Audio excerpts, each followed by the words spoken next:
Video में पिछली बार की तरह आप देख रहे होंगे, हमको विभाजन ऊपर किया गया है। इसमें मैं आज पाठ नाटक का मैं 6वां पाठ पढ़ा रहा हूँ। 6वें पाठ का नाम है ज्ञानम उत्तरम सदा। ज्ञान सदा ही पवित्र होता है।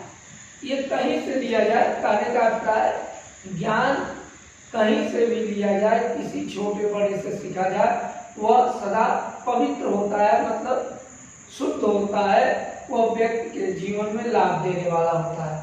अब यह जो ज्ञान उत्तरम सदा का पाठ है या नाट्य कौमुदी है, इसमें आपको मैं पहले इसका थोड़ा सारांश बता दूं। क्या है? ये जातक कथा है। जातक कथा का अर्थ होता है प्राचीन काल में जब रचनाएं की जाती थी तो उन रचनाओं में दो तरह की कहानियां, दो तरह की कथाएं, दो तरह के लेख होते थे।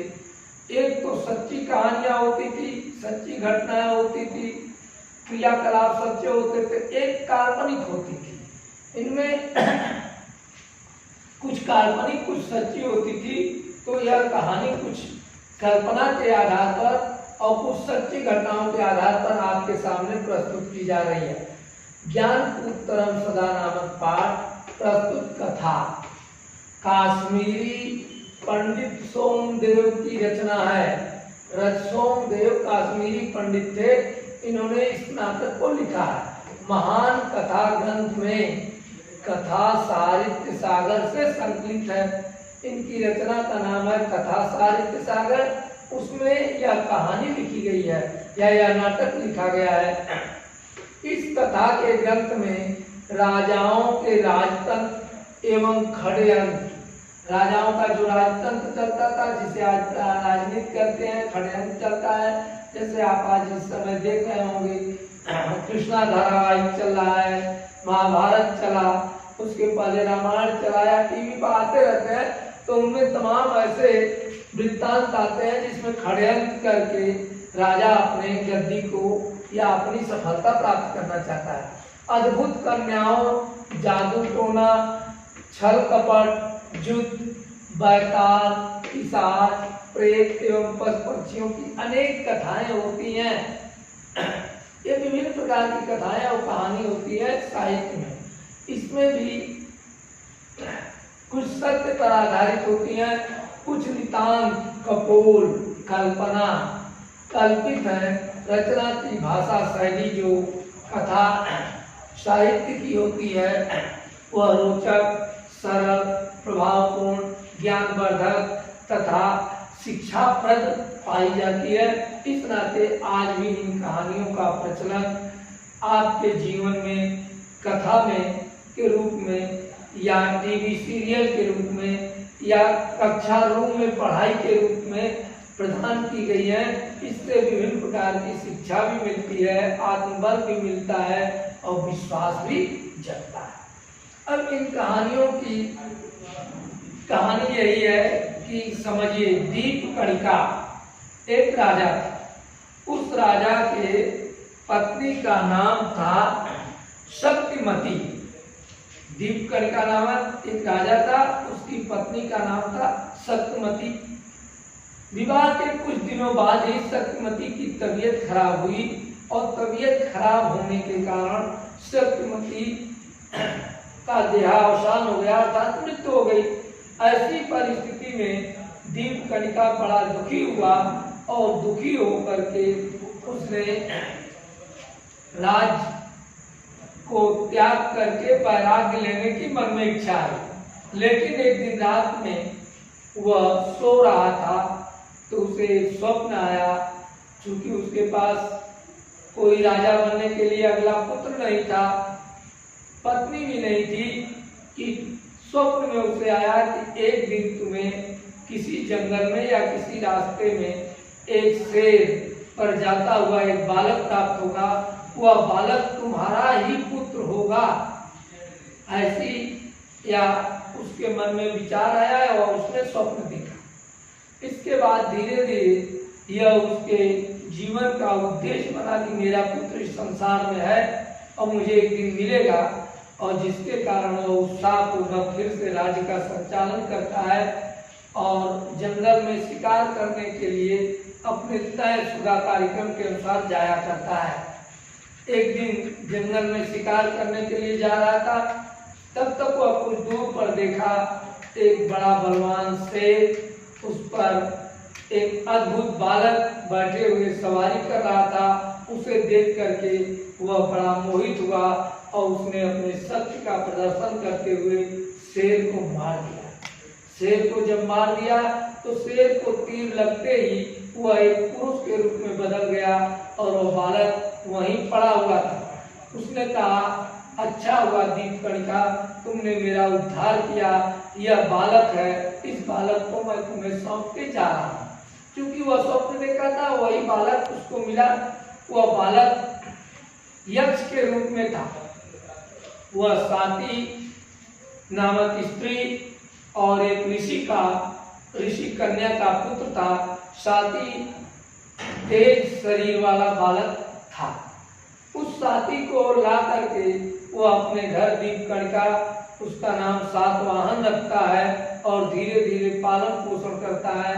वो बालक धीरे धीरे बड़ा होता है तो अपने उस सातवाहन को राजपाट दे करके दीपकणिका जंगल को चला जाता है।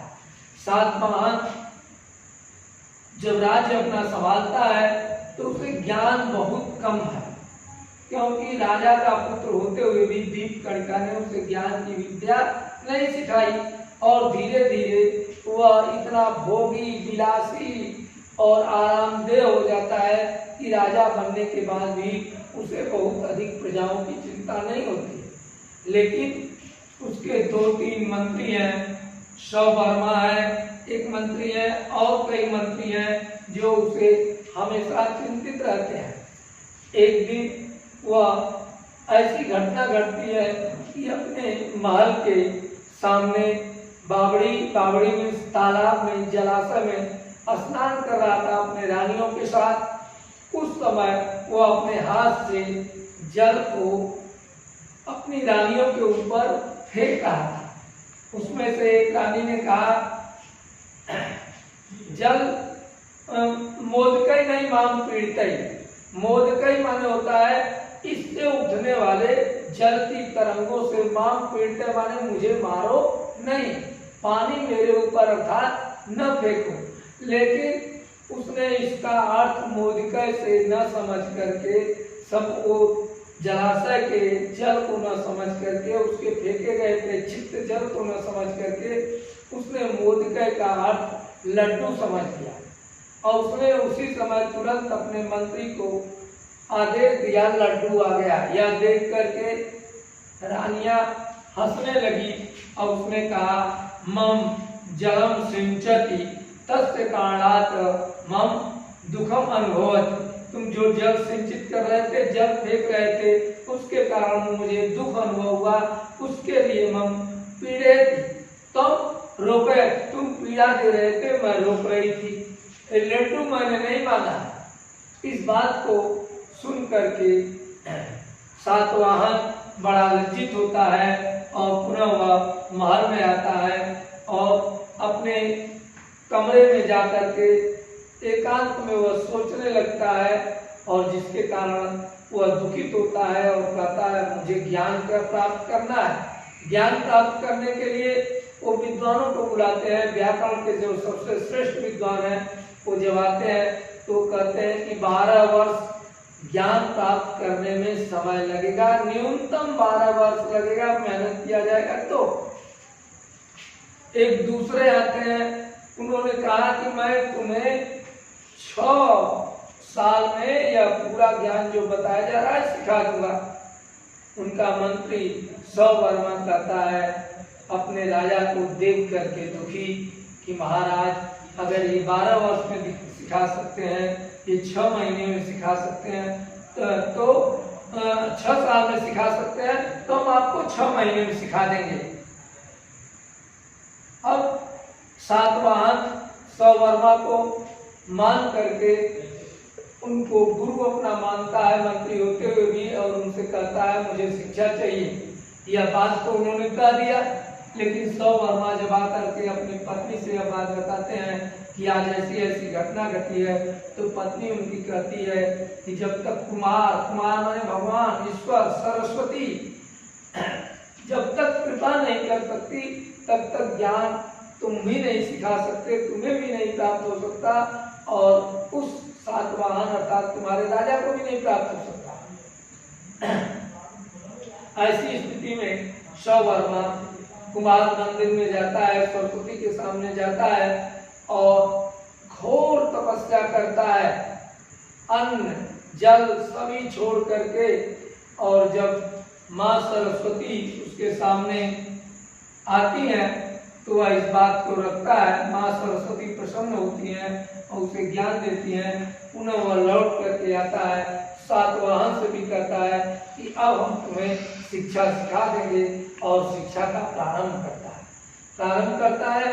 धीरे धीरे सातवाहन को वह संस्कृत के व्याकरण का, संस्कृत के ज्ञान का पूरी शिक्षा 6 महीने के अंदर सिखा देता है। इस प्रकार से सातवाहन एक राजा होते हुए भी विद्वान बन जाता है। इसी आधार पर इस पाठ का नाम रखा गया है ज्ञान उत्तरम सदा। ज्ञान हमेशा पवित्र होता है, वो अपनी मंत्री से सीख लेता है ज्ञान को। इस बात के लिए उसे थोड़ा भी मन में अहंकार नहीं होता है कि मेरा मंत्री मुझे क्या ज्ञान सिखाएगा। अब इस कहानी से हमें यह शिक्षा मिलती है कि कभी भी इस बात का हमें अहम नहीं होना चाहिए कि हम बड़े हैं, हम अध्यापक हैं, हम तुमसे भी बड़े हैं, उम्र में बड़े हैं, तो हम छोटों से नहीं सीख सकते हैं। कभी छोटे भी, कम उम्र वाले भी, परिस्थितियों में रहने वाले भी, कम महलों के अलावा झुग्गी झोपड़ी में रहने वाले भी हमें अच्छी बातें, अच्छे ज्ञान दे देते हैं जो हमारे जीवन के लिए बड़ा ही उपयोगी होता है। तो हमें सदैव ज्ञान कहीं से मिले धारण करना चाहिए। अब इस पाठ का यह पूरा सारांश रहा। अब इसमें आपके पास 2 उभर करके ऑप्शन आए। दीपकणिका, तो दीपकणिका के बारे में हमने बता दिया कि ये राजा था और उसके ये गुण थे और उसकी पत्नी मर गई थी। मरने के बाद उसने सातवाहन को पुत्र के रूप में प्राप्त किया। तो इसमें 2 इम्पॉर्टेंट है जिनका चरित्र चित्रण परीक्षाओं में पूछा जाता है। उसमें से एक है सौवर्मा, दूसरा है राजा सातवाहन। सौवर्मा के बारे में हमने बताया कि सौवर्मा जो है एक मंत्री है। यहाँ लिखा गया है सौवर्मा राजा सातवाहन का विश्वास पात्र मंत्री है। विश्वास उस पर सातवाहन करता है। वह राजा का हित चिंतक, विविध विधाओं में पारंगत तथा अति बुद्धिमान व्यक्ति है। वह राजा के हित के लिए, प्रजाओं के हित के लिए सदा कार्य करता है और जिस पर सातवाहन भी विश्वास करता है और सातवाहन को वह गुणज्ञ बनाने के लिए, प्रजाओं के हित के लिए अच्छा संदेश देता रहता है। यह सबसे बड़ा मित्र का या मंत्री का, मंत्री और मित्र दोनों एक श्रेणी के होते हैं, ऐसा गुण होना ही चाहिए। तो राजा का हित चिंतक है। जब राजा को अपमान दिखा, राजा मूर्ख अपने को समझने लगा, उस समय राजा का हित कैसे हो सकता है। उसने घोर तपस्या करके, चिंता करके उस राजा को ज्ञानी बनाया।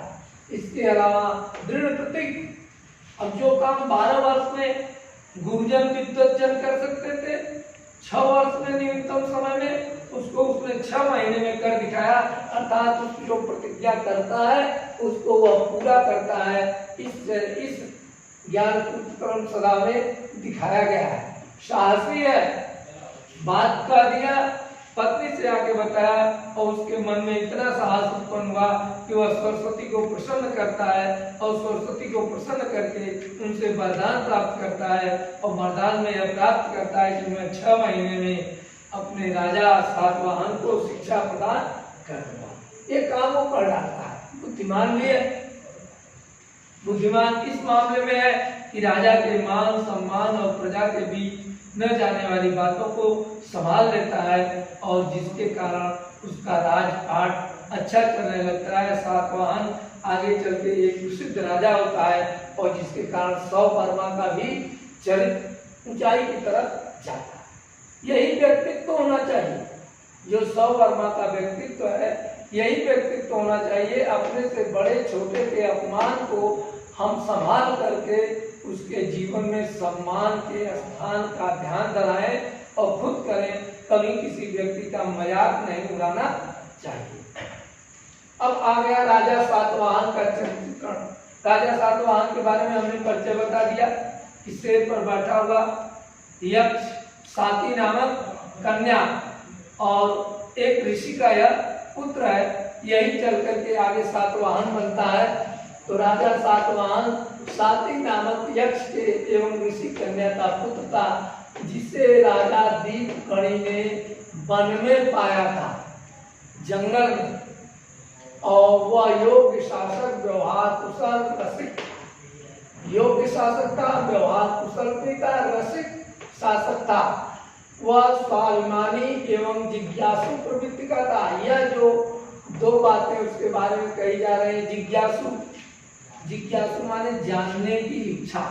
आज के विद्यार्थी में, हमने सब में, समाज में क्या हो रहा है ये तो बात छोड़ दीजिए, हमारे अंदर क्या है, हमारे परिवार के अंदर क्या है, हमारे समाज के अंदर क्या है, ये हम जानने की इच्छा ही नहीं रखते हैं। इसी तरह से यदि व्यक्ति के अंदर यह जिज्ञासु प्रवृत्ति हो जाए तो वह अपने आप को बड़ी ऊंचाई पर ले जा सकता है।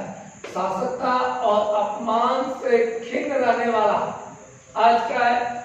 कोई व्यक्ति का अपमान हो जाता है तो वह देखता है कि मुझे कोई देख तो नहीं रहा, और देख भी रहा है तो वहां से हटते ही वह अपने उस क्रिया कर्तव्य को, क्रिया विधि को अपमान नहीं समझता है। उसके बदले में वो स्वाभिमान का तर्क दे करके अपने को सही साबित करता है।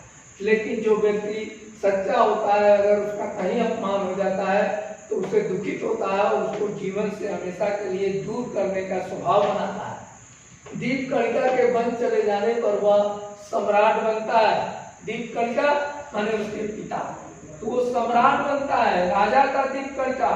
और सम्राट राजाओं का राजा अर्थात प्रगति को प्राप्त करता है। इसकी विशेषताएं हैं, ये श्रृंगारी और रसिक है। श्रृंगारी माने होता है सुंदरता को देखने वाला, सुंदरता को चाहने वाला, प्रकृति से लेकर मनुष्य में सुंदर बने। इसी कारण वो ज्ञान को सीख करके सुंदर बना। तो श्रृंगारी और रसिक प्रवृत्ति का है। व्याकरण का अल्प ज्ञानी है। माम मोद के माम पीड़ित है, मुझे जल की पीड़ाएं पीड़ा दे रहे हैं। इसका अर्थ उसने मोद के केवल शब्द का अर्थ लड्डू से ले लिया। इस नाते उसे व्याकरण का थोड़ा अल्प ज्ञान है। मानी माने स्वाभिमानी है। अपने स्वाभिमान के लिए वह कठोर से कठोर मेहनत और श्रम परिश्रम करने वाला है। दृढ़ निश्चयी, इसने दृढ़ निश्चय किया कि मुझे व्याकरण का ज्ञान प्राप्त करना है, सीखना है, एक अच्छा राजा बनना है। तो जो भी गुण होते हैं राजा के, उसने अपने जीवन में उतार करके दृढ़ निश्चय करके आगे बढ़ा। कृतज्ञ, आज की समाज में सबसे बड़ी कमी है, किसी के द्वारा किए गए उपकार को हम तुरंत भूल जाते हैं। लेकिन यह कृतज्ञ सौवर्मा के द्वारा किए गए, मंत्री के द्वारा किए गए उपकार को यह आजीवन या तमाम ऐसे इसके जीवन के उदाहरण है, कभी नहीं भूलता है। यह व्यक्ति को अगर कोई किसी का किया हुआ उपकार नहीं भूलता है तो उसके अंदर उपकार करने की प्रवृत्ति भी आती है और उसे जीवन में और उपकार करने वाले मिलते रहते हैं। अब आपके प्रश्नों में नीचे ये प्रश्न दिए गए हैं, 5-6 प्रश्न हैं। उन प्रश्नों का उत्तर आपके श्यामपट को हमने लिख दिया है। जैसे स्वप्ने भगवान निज शेखर राजानत्म आदेश। स्वप्न में, स्वप्न माने स्वप्न में उस सातवाहन को राजा ने क्या आदेश दिया? तो राजान अटक्का भ्रामयन सिंह आरूढ़ कुमार का रक्षान तम गृहीत्वा गृहे गच्छे सतौ पुत्रौ भविष्यति भगवान चंद्रशेखर राजान स्वप्ने अधिदेश। जब उसकी स्त्री मर गई तो जब स्वप्न देखा तो स्वप्न में भगवान ने कहा कि एक तुम्हें शेर पर बैठा हुआ बालक मिलेगा, और वही तुम्हारा बालक होगा और वही तुम्हें घर ले जाकर के पालन पोषण करोगे, या उन्होंने आदेश दिया। दूसरा क्वेश्चन है, सिंह राजनाम किम अवदत, सिंह ने राजा से क्या बोला? तो सिंह, जिसको उन्होंने, जिस सिंह पर बैठा हुआ बालक था, राजा नाम अवदत, यदि भूपते अहम धनत्रयस्य सखा साथी नामना यक्षो अस्मि, या अगर तुम राजा हो तो यह धन दरस्य अहम तुमको मैं यह धन दे रहा हूँ, सखा साथी नामक यक्षो अस्मि, यह साथी नामक यक्ष देवताओं की श्रेणी में आते हैं, उससे थोड़ा सा ये यक्ष और देवता होते हैं, यक्षलोक होता है देवलोक की तरह, तो उस देवलोक का यह साथी यक्षो अस्मि, मैं यक्ष हूँ और ये पुत्र है। इस तरह से फिर तीसरा प्रश्न है, सिंह आरूढ़ बालकम दृष्टा राजम किम अकरोत्, सिंह आरूढ़ बालकम दृष्टा राजाम, सिंहम एकेन शरणेन जघाना, सिंह को एक ही बाण में जान में मारा और वह उसके शरण में आ गया।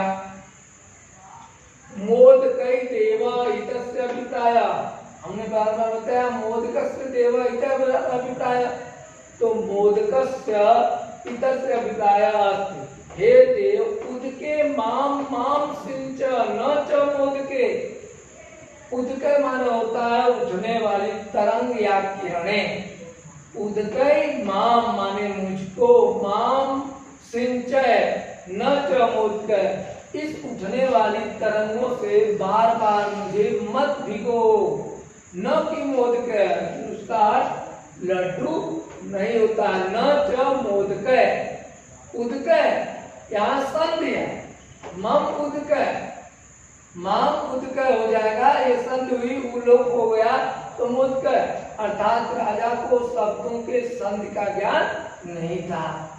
हे प्रभु संकतो अस्मिन् स्वामी कुमारेण विना तौ गति अन्यानाम दृश्यते यदि सोपते नवेदय, इस प्रकार से हे प्रभु तुम स्वामी कुमार को बिना तुम्हारे गति नहीं प्राप्त हो सकती, तो ऐसा तुमसे मैं निवेदन बता रहा हूँ।